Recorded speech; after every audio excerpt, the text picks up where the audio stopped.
జనక మహారాజ్ చెప్పినటువంటి మాటలన్నీ కూడా అష్టావక్రుడు వినడు. ఆయన చెప్పిన రీతిగానే సాధన చేశాడు, ఆత్మతత్వాన్ని శోధించి సాధించాడు, చివరికి జీవన్ముక్తుడయ్యాడు అని మనం 17వ అధ్యాయంలో తెలుసుకున్నాం. ఇప్పుడు అష్టావక్రుడికి ఈ రకంగా సుషుప్తి సమాధి స్థితులను వివరించాడు, ఆత్మజ్ఞానాన్నంతా కూడా వివరించాడు ఆ జనక మహారాజు అని చెప్పాడు ఈ దత్తాత్రేయుడు పరశురాముడికి. ఈ త్రిపుర రహస్యం అంతా కూడా పరశురాముడికి దత్తాత్రేయుడు చెబుతూ ఉన్నాడు. ఇందులో మధ్యలో వచ్చినటువంటి ఆ హేమలేఖ హేమచూడుల యొక్క వృత్తాంతం కానివ్వండి, లేకపోతే గండశైల వృత్తాంతం ఆ తంగణపుత్రుడు వాళ్ల యొక్క కథలు కానివ్వండి, అలాగే అష్టావక్రుడు జనక మహారాజు వీళ్ల యొక్క విషయాలు కానివ్వండి, ఇవన్నీ కూడా దత్తాత్రేయుడు పరశురాముడికి వినిపిస్తూ ఉన్నాడు. ఇప్పుడు పరశురాముడికి చెప్పాడు, ఈ రకంగా సుషుప్తి సమాధి స్థితులన్నీ కూడా వివరించాడయ్యా. ఆ తర్వాత ఆత్మజ్ఞానాన్ని బోధించాడు జనక మహారాజు అని చెప్పాడు ఈ 17వ అధ్యాయంలో. అయితే ఇప్పుడు ఈ మాటలన్నీ విన్న తర్వాత మళ్లీ అనుమానం వచ్చింది దీనికి. జనకుడు అష్టావక్రుడు వీళ్ల యొక్క సంవాదం అంతా విన్న తర్వాత ఈ దత్తాత్రేయుడే చెప్తూ ఉన్నాడు, పరశురామ, ఈ రకంగా ఆత్మస్వరూపిణి అయినటువంటి ఆ పరాచితిని గురించి తెలుసుకోవటం అనేది ఎట్లాగో నీకు ఇంతవరకు కూడా నేను వివిధమైనటువంటి ఉపమానాలతో వివరించానయ్యా. సాధకుడి యొక్క దృష్టి అనేది అంతర్ముఖమైనప్పుడే ఆ పరాచితి గురించి తెలుస్తుంది, అంతేగాని ఇతర సాధనాల ద్వారా మాత్రం తెలియదు. ఈ మాటని చాలా ఖచ్చితంగా చెప్తూ ఉన్నాడు ఈ దత్తాత్రేయుడు పరశురాముడికి. ఇది కూడా ఉపనిషత్ వాక్యమే. చూడండి, ఉపనిషత్తుల్లో అనేక సార్లు చెప్పాడు, ఆ పరబ్రహ్మ తత్వాన్ని పరమేశ్వర తత్వాన్ని తెలుసుకోవాలి అంటే పరమేశ్వర తత్వం ద్వారా మాత్రమే తెలుసుకోవాలి తప్పించి ఇతరమైనటువంటి సాధనాలు ఏవి కూడా లేవు అన్నాడు. పరమేశ్వర సాధనం అంటే ఏమిటి అంటే ఆత్మతత్వాన్ని గురించి తెలుసుకోవాలి అంటే ఆత్మ ద్వారానే తెలుసుకోవాలి అంతే, మిగిలినటువంటి సాధనాలు ఏవి కూడా పనికిరావు. అందుకే నచక్షుర్గచ్చతి నవాగచ్చతి నో మనః అన్నాడు. ఆత్మ ఉన్నటువంటి చోటికి కళ్ళు వెళ్లలేవు, నోరు వెళ్లలేదు, వాక్కు వెళ్లలేదు, మనస్సు వెళ్లలేదు, శరీరంలో ఉన్నటువంటి ఇంద్రియాలు ఏవి కూడా వెళ్లలేవు. అంటే ఇంద్రియాల వల్ల ఆత్మను గురించి తెలుసుకోవటము అనేది సాధ్యమయ్యేటటువంటి విషయం కాదు. అలాగే శాస్త్రాలు చదువుకున్నంత మాత్రం చేత, వేదాలు చదువుకున్నంత మాత్రం చేత, ఇతరమైనటువంటి విద్యలన్నీ నేర్చుకున్నటువంటి మాత్రం చేత ఆత్మజ్ఞానము అనేది అలవడదు. మరి ఆత్మజ్ఞానాన్ని గురించి ఆత్మతత్వాన్ని గురించి ఎలా తెలుస్తుంది అంటే మన లలితా శాస్త్రంలో చెప్పుకున్నాం గతంలో. చూడండి, అంతర్ముఖ సమారాజ్య బహిర్ముఖ సుదుర్లభ. అంతర్ముఖుడైనటువంటి వాడికి మాత్రమే ఆ పరమేశ్వరుని గురించి తెలుస్తుంది తప్పించి ఇంకెవరికి కూడా బహిర్ముఖుడైనటువంటి వాడికి ఎవరికి కూడా తెలియదు అన్నాడు. అదే మాట ఇప్పుడు ఈ దత్తాత్రేయుడు చెబుతూ ఉన్నాడు, పరశురామ, సాధకుడి యొక్క దృష్టి అనేది అంతర్ముఖమైనప్పుడు మాత్రమే ఆ పరాచితి గురించి తెలుస్తుందయ్యా, లేకపోతే తెలీదు, ఇతరమైనటువంటి సాధనాల ద్వారా తెలియదు అని చెప్పాడు. ఇంకా అంటూ ఉన్నాడు, జ్ఞేయమైనటువంటి వాటిని మనస్సు ద్వారానే మనం తెలుసుకుంటాం. అందుచేత మనసు వేద్యం కాదు. జ్ఞానానికి వేద్యానికి మధ్య అంటే తెలుసుకున్నటువంటి దానికి తెలియవలసినటువంటి దానికి, వేద్యము అంటే తెలియవలసినటువంటిది, తెలుసుకోవలసినటువంటిది. తెలుసుకున్నటువంటి దానికి తెలియవలసినటువంటి దానికి మధ్య ఈ వేద్యము కానటువంటి ఈ మనస్సు అనేది కూడా ఉంది. దీని గురించి కూడా కొంతవరకు మనం తెలుసుకోవాలి. అలా తెలుసుకోవాలి అంటే మనస్సును గురించి తెలుసుకోవటానికి వేరే సాధనము అనేది ఏం లేదు. ఒక విషయాన్ని తెలుసుకోవటానికి ఇంకొకటి సాధనము అని చెప్పేసి గనక మనం ఇలా అంగీకరిస్తూ వెళ్ళినట్లయితే దీనికి అంతము అనేది ఏమాత్రము కూడా ఉండదు. అందుచేత మనస్సు అనేది కేవలము స్వయం ప్రకాశం. అటువంటి ఏ రకమైనటువంటి ఇతరాన్ని అపేక్షించనటువంటి వేద్యరహితమైనటువంటి స్వయం ప్రకాశమైనటువంటి ఆ మనస్సుని విత్తి అని అంటారు. విత్తి అంటే జ్ఞానము అని అర్థం. స్వయం ప్రకాశమైనటువంటి మనస్సుని విత్తి అని అంటారు. విత్తి అంటే జ్ఞానము అని అర్థం. ఇదేనయ్యా ఆత్మతత్వం అంటే. ఇది జ్ఞాన స్వరూపం, వేద్యం కాదు. అది జ్ఞానమే అయినందువల్ల ఎప్పుడూ మనకి తెలిసిందే అవుతుంది. దానికన్నా వేరైనటువంటి ఇతరమైనటువంటి జ్ఞాత అనేటటువంటి వాడు ఎవడూ కూడా లేడు. చిదాత్మ అనేది నిత్యము కూడా ప్రకాశిస్తూనే ఉంటుంది. ఏదైనా ఒక వస్తువు ఉన్నదనుకో, అంటే ఒక కొండ, ఒక చెట్టు, వీటిని దేన్నైనా చూస్తూ ఉన్నప్పుడు నేను లేను అని మనం అనుకోం.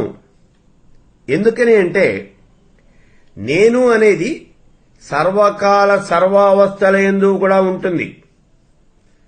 ఆ నేను అనేది లేకపోతే నా యొక్క ఆత్మస్వరూపాన్ని వివరించండి అని చెప్పేసి ఎవరూ కూడా అడగరు.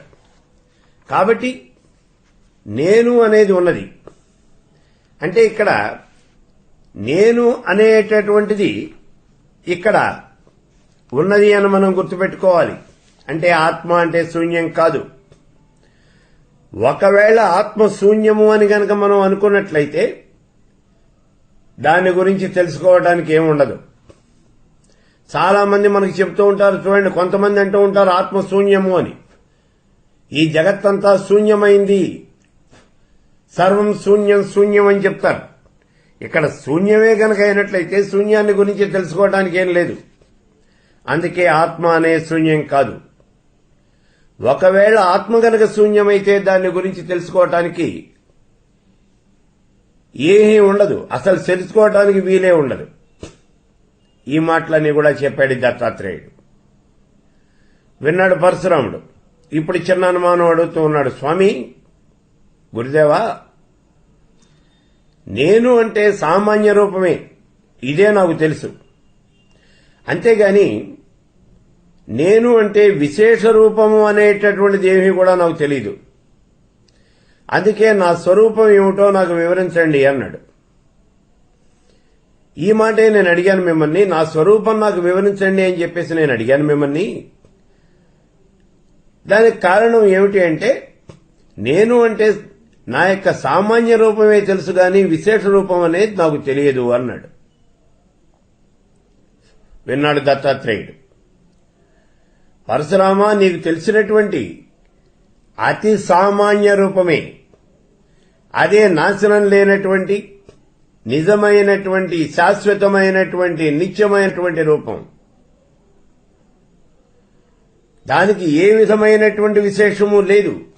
నువ్వు ఇప్పుడేదో చెప్తూ ఉన్నావు, నాకు విశేషమైనటువంటి రూపం ఏం తెలీదు అని. ఇక్కడ అసలు విశేషమైనటువంటిది అనేది ఏది కూడా లేదు. నీకు చిన్న ఉదాహరణ చెప్తాను చూడు. ఈ ప్రదేశంలో కొండలు అనేక ఉన్నాయనుకో, అంటే చాలా కొండలు ఉన్నాయి అనుకో. అలా ఉన్నట్లయితే అప్పుడు వాటిల్లో చిన్న కొండ, పెద్ద కొండ, ఎర్రకొండ, నల్లకొండ, తెల్లకొండ, ఇట్లా అనేకమైనటువంటి రకాలు అనేవి ఉంటాయి. అయితే ఇక్కడ ఒకటే కొండ గనక ఉన్నట్లయితే ఇంకా రకాలు అనేవి, తేడాలు అనేవి ఉండవు. అట్లాగే ఇక్కడ ఉన్నది నీ స్వరూపం అనేది ఒకటే. కాబట్టి దానిలో విశేషము అనేది ఏముండదు. నీ స్వరూపం ఒకటే, విశేషము అనేది ఏముండదు. ఒకవేళ విశేష రూపంగా గనక కనిపించినట్లయితే అది నీ స్వరూపం కాదు, అది ద్రష్ట కాదు, దృశ్యం అంతకన్నా కాదు. ద్రష్ట అంటే చూసేవాడు, దృశ్యము అంటే చూడబడేది. చూసేవాడంతకన్నా కాదు, చూడబడేదంతకన్నా కాదు అన్నాడు. అంటే ఇక్కడ నేను అంటే సామాన్యమైనటువంటి రూపమే గాని విశేషమైనటువంటి రూపం ఏమీ కూడా లేదు అన్నాడు. పరశురాముడు మళ్లీ అడుగుతూ ఉన్నాడు, స్వామి, కుండ, వస్త్రము ఇలాంటి వాటికి భాసకమైనటువంటి సామాన్య జ్ఞానము అదంతా కూడా నా స్వరూపమే కదా అన్నాడు. అంటే నేనే చిదాత్మనని చెప్తూ ఉన్నారు కదా, ఇప్పుడు ఆ సామాన్య జ్ఞానం ఏమిటి? నా స్వరూపమే కదా అన్నాడు. అలా ఎప్పటికీ కాదయ్యా. ఘటపటాదులు అంటే కుండ గాని వస్త్రం గాని వీటిని ప్రకాశింపజేసేటటువంటి జ్ఞానము, ఈ కుండ వస్తువు మనకు కనిపించాలి అంటే అవి ప్రకాశించాలి. వాటిని ప్రకాశింపచేసేటటువంటి జ్ఞానం ఆ రూపంలోనే ఉంటుంది, అంటే ఘటపటాది రూపంలోనే ఉంటుంది. అందుకని భాసకంగా ఉండేటటువంటి జ్ఞానం కూడా సామాన్యం కాదు, అది నిరూపం కాదు. అయితే కేవలము సామాన్య జ్ఞానమే నీ స్వరూపం. అటు నువ్వు ఇతరమైనటువంటి అపేక్ష అనేది ఏదీ లేకుండానే ప్రకాశిస్తూ ఉన్నావు. సామాన్యము విశేషము అనేవి ఒక్కటి లేకుండా ఇంకోటి అనేది ఉండవు. సామాన్యం ఉంటే విశేషం ఉంటుంది, విశేషం ఉంటే సామాన్యం ఉంటుంది. అందుకే ఈ రెండు కూడా ఒకటి లేకుండా ఇంకోటి ఉండవు. ఈ రెండు కూడా అవినాభావ సంబంధం కలిగి ఉంటాయి.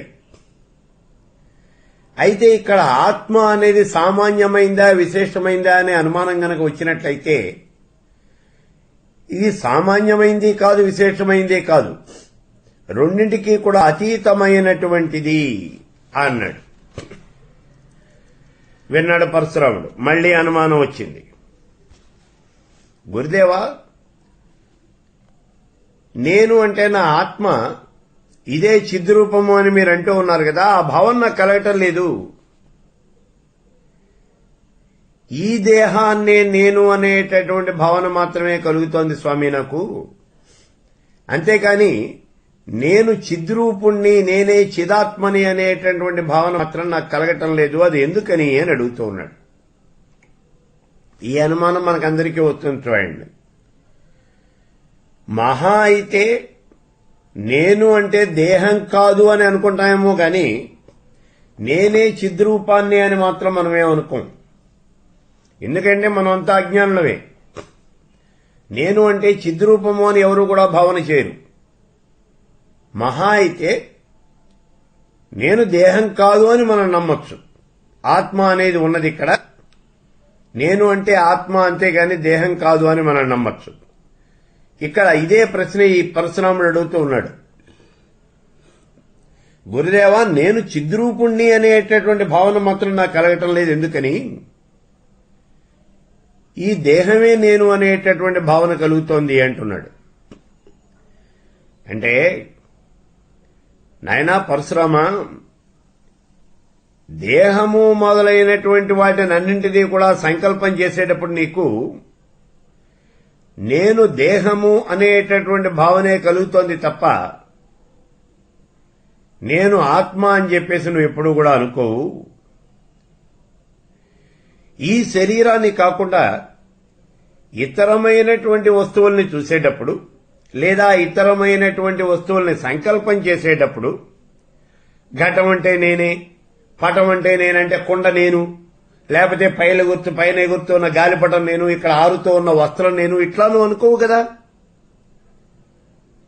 కాబట్టి ఘటపడాదులు నువ్వు కాదు. పోనీ ఈ దేహమే చిదాత్మకము, నాకు సంబంధించింది కాబట్టి నేనే ఈ దేహము అని ఎప్పుడన్నా నువ్వు అనుకున్నావా? అలా అయినట్లయితే కనిపించే వస్తువులకు కూడా, ఈ వస్తువులన్నీ కూడా ఆత్మకు సంబంధించినవి అయి ఉంటాయి. అందుచేత ఈ వస్తువులు కూడా నీ దేహమే అని అనాలి. నేను అంటే దేహమే అని నువ్వు అనుకున్నప్పుడు ఈ కనిపించే ఘటన నేనే, పటం నేనే, ఇక్కడ కుర్చీ నేనే, బల్ల నేనే, ఈ గోడ నేనే, ఈ తలుపు నేనే, ఇట్లా నువ్వు అనుకోవాలి. మరి అవి కూడా నువ్వే అనుకోవాలి కదా, నీ దేహమే అనుకోవాలి కదా. నేను అంటే ఇక్కడ దేహం, ఈ తలుపు కూడా నా శరీరమే, ఈ గోడ కూడా నా శరీరమే అని నువ్వు అనుకోవాలి. అందువల్ల దృశ్యము లేనటువంటి దృక్కు మాత్రమే నువ్వు. దృక్కు అంటే చూసేది, దృశ్యము అంటే చూడబడేది. దృశ్యము లేనటువంటి దృక్కు మాత్రమే నువ్వు. ఈ దృక్కు అనేది ఎప్పుడూ కూడా దృశ్యం కాదు. దృక్కు అనేది ఎల్లప్పుడూ కూడా స్వయం ప్రకాశకమైనటువంటిది. ఓ పరశురామ, నువ్వు దృక్స్వరూపుడివి. ఆ దృక్కే దేశకాలాలను బట్టి విచిత్రమైనటువంటి రూపాలతో ప్రకాశిస్తూ ప్రతిబింబాలతో నిండినటువంటి అద్దంలాగా కనిపిస్తూ ఉన్నది. ఎదురుకున్నా ఉన్నటువంటి ఈ బింబాలను గనక మనం తొలగించినట్లయితే అద్దం అనేది స్వచ్ఛంగా కనిపిస్తుంది, శుద్ధమైనటువంటి రూపంతో ప్రకాశిస్తుంది. అప్పుడు అలా ప్రకాశించేటువంటి ఆ శుద్ధ చితి అనేది ఉన్నదే, అదే నిరూపము. ఓ పరశురామ, ఒక్కసారి గనక ఆ పరాచితి దర్శనం గనక జరిగినట్లయితే ఆ చితిలోనే ఉన్నటువంటి దేహము మొదలైనటువంటి దృశ్యమానమైనటువంటి ఏవి కూడా ఇంకా స్ఫురించవయ్యా నీకు. లావుగా ఉన్నాను, సన్నంగా ఉన్నాను, అందంగా ఉన్నాను, అందవిహీనంగా ఉన్నాను, నా పేరిది, నా కులం ఇది, నా గోత్రం ఇది, ఇవేవి కూడా అసలు నీకు గుర్తురావు. ఇవన్నీ కూడా మర్చిపోతాయి, ఇవన్నీ నశించిపోతాయి. నువ్వు మర్చిపోవటం అంటే నువ్వేదో ప్రస్తుతానికి మర్చిపోవటం కాదు, ఇవన్నీ కూడా నశించిపోతాయి. భ్రాంతులన్నీ కూడా నశించిపోతాయి. ఎప్పటి వరకు? పరాచితి దర్శనం కానంత వరకే ఇవన్నీ కూడా ఉండేది. ఆ పరాచితి దర్శనము అనేది ఎప్పుడైతే జరిగిందో ఇవన్నీ కూడా, ఈ దేహ కాంతులన్నీ, ఈ భ్రాంతులన్నీ కూడా నశించిపోతాయి. దేహము అనేటటువంటి భావన, నీకున్నటువంటి ఈ భావనలన్నీ కూడా నశించిపోతాయి. ఏమీ మిగలవు, అజ్ఞానం కూడా నశించిపోతుంది. అందుకే మనం చెప్పాం చూడండి, గతంలో ఉపనిషత్తులో చెప్పాం, ఇక్కడ బయట ప్రవహించే వరకే ఇక్కడ గంగా నది, ఇది గోదావరి, ఇది కావేరి అని పేర్లు. సముద్రంలో కలిసిన తర్వాత అన్నీ ఒకటే అయిపోతాయి, అదే పరాచితి. అట్లాగే ఇక్కడ పరాచితి దర్శనం జరిగే వరకే ఇవన్నీ కూడా ఉంటాయి. నీకు ఈ అజ్ఞానం అనేది ఉంటుంది, అప్పుడు అజ్ఞానం కూడా నశించిపోతుందయ్యా. ఇక్కడ ఒక చిన్నదైనటువంటి ఉదాహరణ చూడండి. ఈ మధ్యనే వచ్చినటువంటి అన్నమయ్య సినిమా చూశారు మీరంతా కూడా. అందులో ఈ అన్నమయ్య తన యొక్క భార్యల అందాన్ని చూసి ఆ అందంలోనే మునిగి తేలుతూ ఉన్నాడు. అప్పటికింకా అతనికి వివాహం కాలేదు. ఆ మేనమామ కూతుళ్ళైనటువంటి వాళ్ళిద్దరినీ కూడా చూసి వాళ్ళ యొక్క అందం ఆ సముద్రంలో మునిగి తేలుతూ ఉన్నాడు. ఇంతకన్నా అందం అనేది జగత్తులో ఎక్కడా లేదు అనుకున్నాడు. అప్పుడు సాక్షాత్తు వెంకటేశ్వర స్వామి కనిపించి ఈయనకి స్వామి యొక్క దర్శనం చేయిస్తాడు.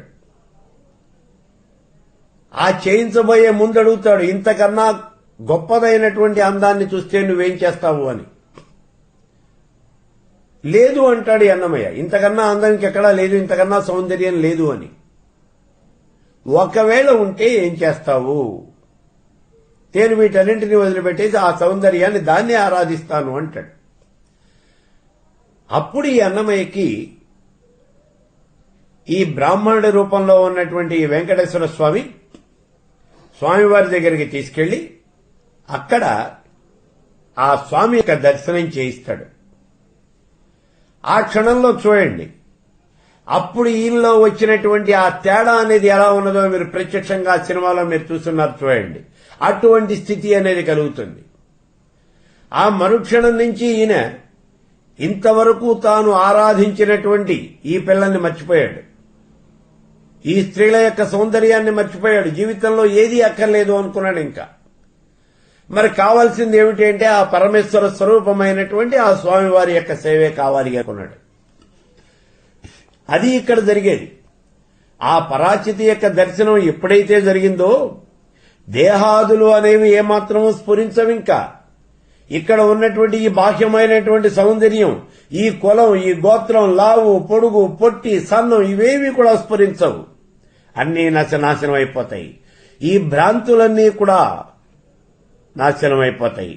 అజ్ఞానం కూడా నశించిపోతుంది.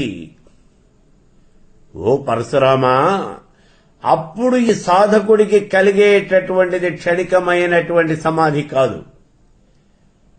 జాగ్రత్తావస్థలో అనుకోనటువంటి విషయం ఏదైనా ఒక సంఘటన కనుక సంభవించినట్లయితే మనకి క్షణికమైనటువంటి సమాధి కలుగుతుంది అని చెప్పుకున్నాం మనం. ఇప్పుడు కలిగేటటువంటి సమాధి అనేది ఉన్నదే, అది క్షణికమైనటువంటి సమాధి కాదు.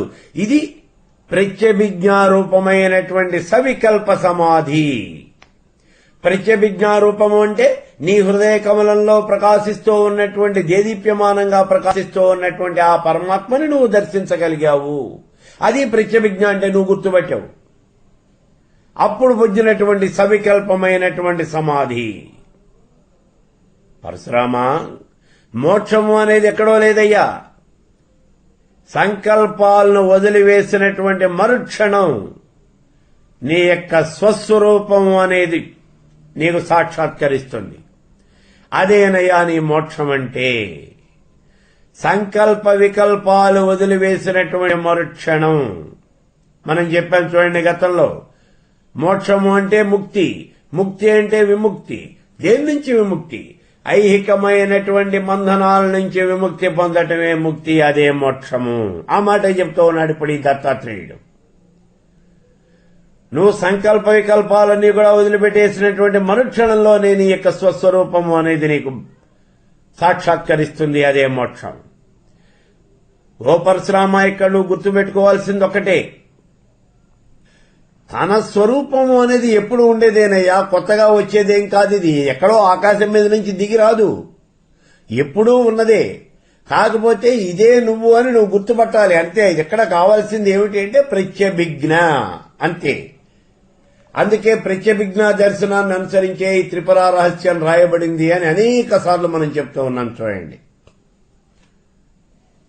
కాబట్టి తన స్వరూపం, స్వస్వరూపం అనేది ఎప్పుడూ ఉండేదే, ఎక్కడో కొత్తగా వచ్చిందేం కాదు, నువ్వు కొత్తగా పొందేది అంతకన్నా కూడా కాదు అన్నాడు. వెంటనే అడిగేస్తూ ఉన్నాడు మధ్యలోని పరశురాముడు, గురుదేవా, ఇలా గనుక అయినట్లయితే శ్రవణము మననము మరి ఇవన్నీ ఎందుకండి అన్నాడు.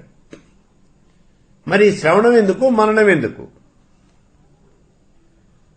నాయనా, మోక్షము అనేది మనమేదో కొత్తగా పొందుతాము అని అనుకోవటం అనేది కేవలము మన యొక్క అజ్ఞానం, అవివేకం, అంతకన్నా ఇంకేం లేదు.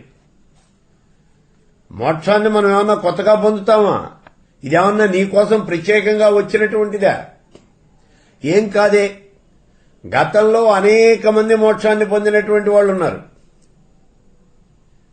ఈ మోక్షము అనేటటువంటిది ఏమిటి అంటే పరమేశ్వరుడి యొక్క స్వరూపమే. పరమేశ్వర స్వరూపాన్ని మనం పొందటమే మోక్షము అని అన్నాం. కాబట్టి మోక్షం మనం ప్రత్యేకంగా పొందుతాము అని గనక అనుకున్నట్లయితే ఇది కేవలం మన యొక్క అజ్ఞానం, ఇది మన యొక్క అవివేకం. ఇదేం కొత్తగా వచ్చేది కాదు. అయితే మరి శ్రవణము మననము ఎందుకు అని అడుగుతూ ఉన్నావు నువ్వు. శ్రవణం వల్ల, మననం వల్ల మనం ఇదేదో కొత్తగా పొందుతున్నాము అనేటటువంటి అజ్ఞానం, అవివేకం తొలగిపోతుంది అంతేనయ్యా. ముందు మనం భగవంతుడికి సంబంధించినటువంటి గాథలన్నీ కూడా వినాలి, మహాత్మ్యాలన్నీ కూడా వినాలి. అలాగే పరమేశ్వర స్వరూపాన్ని గురించే మననం చేస్తూ ఉండాలి. విన్నటువంటివన్నీ కూడా మననం చేస్తూ ఉండాలి. వేదాంత విషయాలన్నీ కూడా ఎప్పుడూ మననం చేస్తూ ఉండాలి. ఈ రకంగా చేస్తూ ఉంటే మనలో ఉన్నటువంటి అజ్ఞానము అనేది పూర్తిగా తొలగిపోతుంది. ఇంతవరకే వాటి పని. ఈ శ్రవణ మననాలు ఎంతవరకు ఉపయోగిస్తాయి అంటే ఇదిగో నీ అజ్ఞానాన్ని తొలగించేదాకా ఉపయోగిస్తాయి. ఇక అయిపోయింది. ఆ తర్వాత అవేం పనికిరావు. ఇక నువ్వు తెలుసుకోవాల్సినటువంటి విషయం ఏమిటి అంటే మోక్షం అనేది స్వర్గానికి మళ్ళీ కాదు. ఇక్కడ చాలా జాగ్రత్తగా చూడండి. మోక్షం అనేది స్వర్గానికి మళ్ళీ కాదు అని చెప్తూ ఉన్నాడు. ఎందుకని అంటే ఈ స్వర్గం అనేది ఎందుకు వస్తుంది? స్వర్గం గాని నరకం గాని. స్వర్గ నరకాలు ఎందుకు వస్తాయి? మనం ఇక్కడ నరకాన్ని వదిలిపెట్టేద్దాం, స్వర్గాన్నే తీసుకుందాం. స్వర్గం అనేది ఎందుకు వస్తుంది నీకు? నువ్వు చేసినటువంటి పుణ్యకార్యాల వల్ల, యజ్ఞయాగాదుల వల్ల నీకు ఈ స్వర్గము అనేది ప్రాప్తిస్తుంది. ఎంతకాలం ఉంటుంది? నువ్వు చేసినటువంటి పుణ్యకార్యముల యొక్క ఫలితం ఎంతకాలం అయితే ఉన్నదో దాన్ని అనుభవించేదాకా నువ్వు ఆ స్వర్గంలో ఉంటావు. మరి ఆ తర్వాత ఏమవుతుంది? ఆ ఫలితం అయిపోగానే మళ్లీ భూలోకంలో జన్మిస్తావు. అంటే నీ యజ్ఞయాగాది క్రతువులన్నీ కూడా నశించిపోయినాయి. ఇంకా నీ మిగిలిందేం లేదు. ఆ పుణ్య ఫలశేషం అంటే మిగిలినటువంటి ఆ ఫలశేషం అనుభవించడం కోసం ఉత్తమమైనటువంటి జన్మ ఎత్తుతావు అంతే. కానీ మోక్షం మాత్రం అలాంటిది కాదు.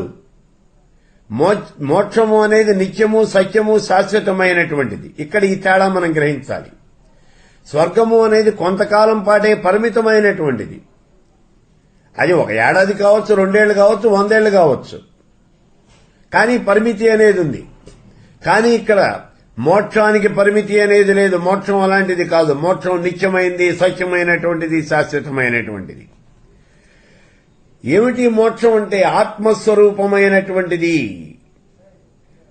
ఆత్మస్వరూపము అంటే అపరిచ్ఛిన్నమైనటువంటిది, ఎడదెగకుండా ఉండేటటువంటిది, పరిమితం కానటువంటిది, శాశ్వతమైనటువంటిది. పరిపూర్ణమైనటువంటి ఆత్మస్వరూపం ఏదైతే ఉన్నదో అదేనయ్యా మోక్షం అంటే. ఆత్మస్వరూపంలోనే మోక్షము అనేది ఉంది.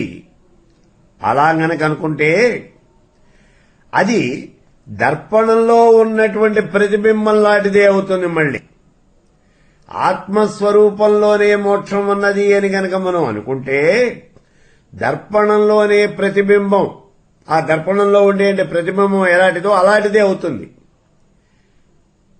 అంటే ప్రతిబింబము అనేది దర్పణం కన్నా వేరైనది కాదు. ఈ ప్రతిబింబము అనేది దర్పణం కన్నా వేరైనటువంటిది కాదు. అలాగే మోక్షం కూడా ఆత్మ కన్నా వేరైంది కాదు. మనం గతంలోనే చెప్పుకున్నాం చూడండి. మోక్షం పొందటం అంటే ఏమిటి అంటే ఆత్మతత్వాన్ని పొందటం, పరమేశ్వర తత్వాన్ని పొందటం. అదే మాట చెప్తూ ఉన్నాడు ఇక్కడ. చెరసాల నుంచి విముక్తుడైనటువంటి వాడు విముక్తుడయ్యాడు అని చెప్తే దేని నుంచి విముక్తుడయ్యాడు? వాడు చెరసాల బంధనాల నుంచి విముక్తుడయ్యాడు. ఈ మాట మనం గుర్తుపెట్టుకోవాలి. ఇది అర్థం. అంతే తప్పించి అంతకన్నా ఇతరమైనటువంటి విముక్తి అనేది ఏం కలగలేదు వాడికి. అలాగే మోక్షము అంటే ఐహికమైనటువంటి బంధనాలని నశించటమే మోక్షం. అజ్ఞానము, అవివేకము అనేది పూర్తిగా తెలిగిపోవటమే మోక్షము. కాబట్టి మోక్షము అంటే ఐహికమైనటువంటి బంధనాలన్నీ కూడా తొలగిపోవటం. మరి శ్రవణము, మననము ఇవన్నీ ఎందుకు ఉపయోగిస్తాయి అంటే మన యొక్క అజ్ఞానం తొలగిపోవటానికి ఇవి ఉపయోగిస్తాయి. ఈ విషయాలన్నీ కూడా చెప్పాడు ఈ దత్తాత్రేయుడు. పరశురాముడు మళ్లీ అడుగుతూ ఉన్నాడు,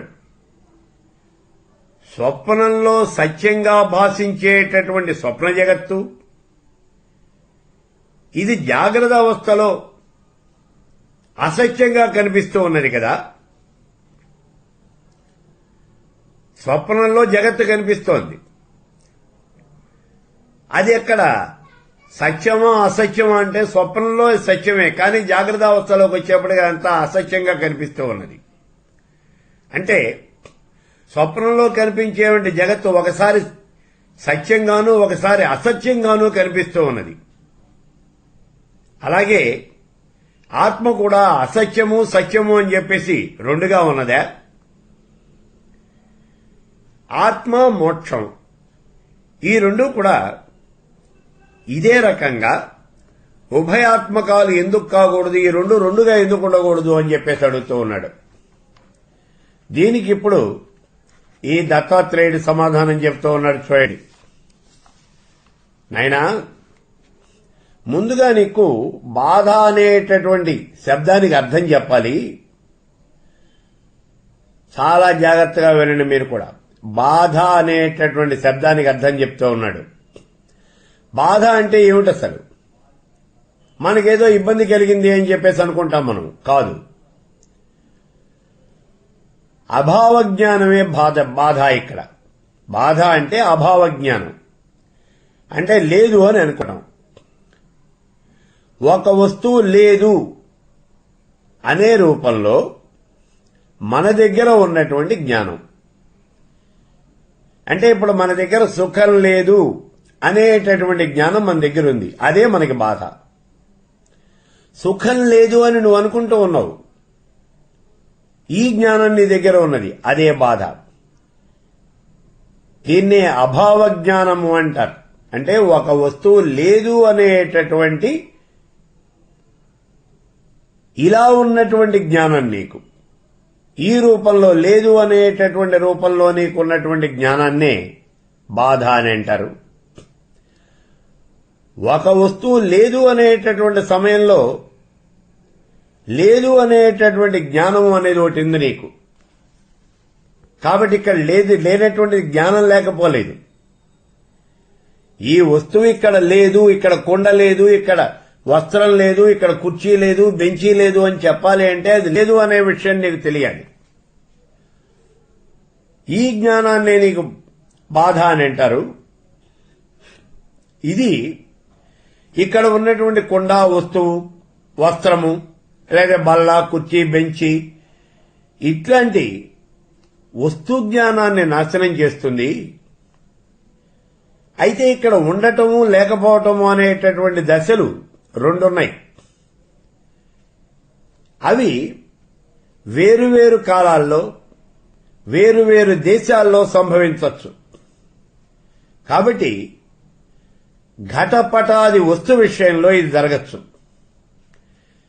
ఇటువంటి బాధ కలగటానికి అవకాశము ఉన్నటువంటి ఘటాది దృశ్య ప్రపంచాన్ని అసత్యము అని అంటారు. అసత్యం అంటే ఏమిటో చెప్పాడు ఇక్కడ చూడండి. ఈ బాధ కలగటానికి అవకాశము ఉన్నటువంటి దృశ్య ప్రపంచం అంతా కూడా అసత్యము. అంటే లేదు అని చెప్పడానికి ఏదైతే వీలవుతుందో అవన్నీ ఉన్నటువంటి దాన్ని అసత్యము అని అంటారు. దేన్ని లేదు అని చెబుతూ ఉన్నాం? ఇప్పుడు మన కంటికి కనిపిస్తూ ఉన్నటువంటి ఈ దృశ్యమానమైనటువంటి ప్రపంచం అంతా కూడా అసత్యమే. ఎందుకంటే ఇది ఇవాళ ఉంది, రేపు చూస్తే ఉండదు, కొన్ని రోజుల తర్వాత ఉండదు. కొన్ని రోజుల క్రితం ఇది లేదు, ఇప్పుడు ఇది ఉంది, మళ్ళీ కొన్ని రోజుల తర్వాత ఉండదు. కాబట్టి ఇదంతా కూడా అసత్యము అని అంటారు. అయితే ఆత్మ నేను అనేటటువంటిది ఒకే కాలంలో ఏ దేశంలో కానీ ఏ కాలంలో కానీ ఇక్కడ లేను అని చెప్పేసి అనిపించదు. ఆత్మ అనేది సర్వకాల సర్వావస్థల యందు కూడా ఉంటుంది. ఏ కాలంలో అయినా ఉంటుంది, ఎక్కడైనా ఉంటుంది. అందుకే ఈ ఆత్మ అనేది అసత్యం కాదు. ఇందాక మనం బాధ అనేటటువంటిది ఏమిటి అంటే లేదు అనేటటువంటి జ్ఞానం, అది గనక ఉంటే మనకి బాధ అన్నాం. అదంతా కూడా లేదు అనేటటువంటిదేమో అసత్యం. ఆత్మ అనేటటువంటిది అలా కాదు, ఇది సర్వకాల సర్వావస్థల యందు ఉంటుంది. కాబట్టి ఇది సత్యము, ఇది అసత్యం కాదు. ఆత్మ లేదా దృక్కు దీనికన్నా వేరైనటువంటి జగత్తు సోహం, ఇది సమాధి స్థితిలో భాషించదు. ఆత్మ కన్నా వేరైనటువంటి జగత్తు ఏది కూడా సోహం, అతడే నేను. సోహం అంటే ఇక్కడ అతడు నేను అని కాదు, గతంలో చెప్పుకున్నాం. అతడే నేను, ఆ పరమేశ్వర స్వరూపమే నేను అని మనం సమాధి స్థితిలో కూర్చునున్నాం. ఆ సమాధి స్థితిలో మనకి భాషించేది ఏమిటి అంటే అతడే నేను అనేటటువంటి పరమేశ్వర స్వరూపం. నేనే పరమేశ్వర స్వరూపాన్ని. దీనికన్నా వేరైనటువంటి జగత్తు అనేది ఎక్కడా కూడా లేదు. అసలు ఆ సమాధి స్థితిలో ఈ జగత్తే లేదనిపిస్తుంది. అందుచేతనే దృశ్యమైనటువంటి ఈ జగత్తంతా కూడా బాధితమే. ఈ విషయాన్ని మనం గుర్తుపెట్టుకోవాలి. చూడండి, కంటికి కనిపించేటటువంటి వస్తువులన్నీ కూడా మనల్ని బాధించేవి. అందుకే ఇదంతా కూడా బాధితము అని చెప్తూ ఉన్నాడు, ఇదంతా అసత్యము అని చెప్తూ ఉన్నాడు. కంటికి కనిపిస్తూ ఉన్నది అంటే ఇది అసత్యం, కంటికి కనిపించనటువంటిదే సత్యం. ఈ విధంగా భావము అభావము రెండు రకాలుగా ఉండేటటువంటి ఏవైనా సరే ఇవన్నీ కూడా బాధితాలే, ఇవన్నీ కూడా అసత్యాలే. భావము అభావము రెండు రకాలైనటువంటి స్థితులు ఉన్నాయి అంటే ఇది అసత్యము, ఇది అశాశ్వతము. దేనికైతే అభావన అనేది ఉండదో అదే శాశ్వతమైనటువంటిది, సత్యమైనటువంటిది, నిత్యమైనటువంటిది. అదే సర్వాత్మ అయినటువంటి ఆ పరాచితి అని ఇప్పుడు ఆ పరాచితిని గురించి ఇక్కడ ఈ పరశురాముడు అయినటువంటి ఈ ప్రశ్నకి సమాధానం చెప్పాడు దత్తాత్రేయుడు. మళ్ళీ పరశురాముడు అంటూ ఉన్నాడు, గురుదేవా మళ్ళీ ఒక చిన్న సందేహం వచ్చింది అన్నాడు. ఏమిటయ్యా అంటే, ఈ ఘటాదులు కుండ మొదలైన అన్ని కూడా ప్రకాశించేటప్పుడు ఆత్మ అనేది భాషించదు కదా అంటున్నాడు. ఇది అనుమానం. ఇక్కడ కుండ మొదలైనవన్నీ కూడా ప్రకాశించేటప్పుడు ఆత్మ భాషించదు కదా. ఇప్పుడు ఈ దత్తాత్రేయుడి సమాధానం చెప్తూ ఉన్నాడు. చూడండి నాయనా, ప్రతిబింబాలన్నీ కూడా భాషిస్తూ ఉన్నప్పుడు అద్దం కూడా భాషిస్తూనే ఉంటుందయ్యా. అద్దం ప్రకాశిస్తేనే కదా అద్దంలో ఉండే ప్రతిబింబాలు మనకు కనిపించేది. అసలు అద్దము అంటూ లేకపోతే ప్రతిబింబం అంటూ కనిపించదు, ప్రతిబింబమే ఉండదు. అలాగే కుండ మొదలైనటువంటి వస్తువులు భాషించే సమయంలో కూడా ఈ ఆత్మ అనేది భాషిస్తూనే ఉంటుంది. ఆత్మ ఎప్పుడూ భాషిస్తూనే ఉంటుంది, ఎప్పుడూ ప్రకాశిస్తూనే ఉంటుంది. ఆత్మ కన్నా భిన్నమైనటువంటిది ఏదీ కూడా లేదు. నాయనా, పూర్ణస్వరూపము యొక్క నిరంతర స్మరణే మోక్షము. పూర్ణస్వరూపము అని అంటే అదే పరమేశ్వర స్వరూపం. పూర్ణమిదం పూర్ణాత్ పూర్ణముదచ్యతే పూర్ణస్య పూర్ణమాదాయ పూర్ణమేవాశిష్యతే అన్నాడు. అంటే పూర్ణస్వరూపుడు, పరిపూర్ణమైనటువంటి వాడు ఆ పరమేశ్వరుడు. ఆ పూర్ణస్వరూపము యొక్క నిరంతర స్మరణే మోక్షము. దృశ్యభావాలు అనేవి ఎప్పుడైతే తొలగించబడతాయో అప్పుడే చితి పూర్ణస్వరూపంతో ప్రకాశిస్తుంది. చితి ప్రకాశించాలి అంటే ఇతరమైనటువంటి దృశ్యభావాలు అనేవి కూడా ఉండకూడదు. ప్రతిబింబాలు గనక ఉన్నట్లయితే అద్దం యొక్క రూపం అనేది పూర్తిగా మన కంటికి కనిపించదు. దృశ్యం లేకపోతే, అవిద్య అనేది గనక మనకు ఆవరించకపోయినట్లయితే చితిని పరిచ్ఛేదం చేసేటటువంటివి ఏమీ ఉండవు. కాబట్టి ఆ చితి అనేది పరిపూర్ణంగా ప్రకాశిస్తుంది అని చెప్తూ ఉన్నాడు. ఈ మాటలు విన్నాడు ఈ పరశురాముడు. మళ్లీ అనుమానం వచ్చింది. కాలము మొదలైనటువంటివన్నీ కూడా చితి చేత ప్రకాశ జ్ఞాన రూపాలు అవుతాయా అని అడుగుతూ ఉన్నాడు. ఇప్పుడు దత్తాత్రేయుడి సమాధానం చెప్తూ ఉన్నాడు. చూడండి నాయనా, చితి చేత అవి ఏవి కూడా ప్రకాశించబడవు. చితి అంటే జ్ఞానానికి విషయం కానిది ఏదీ ఉండదు.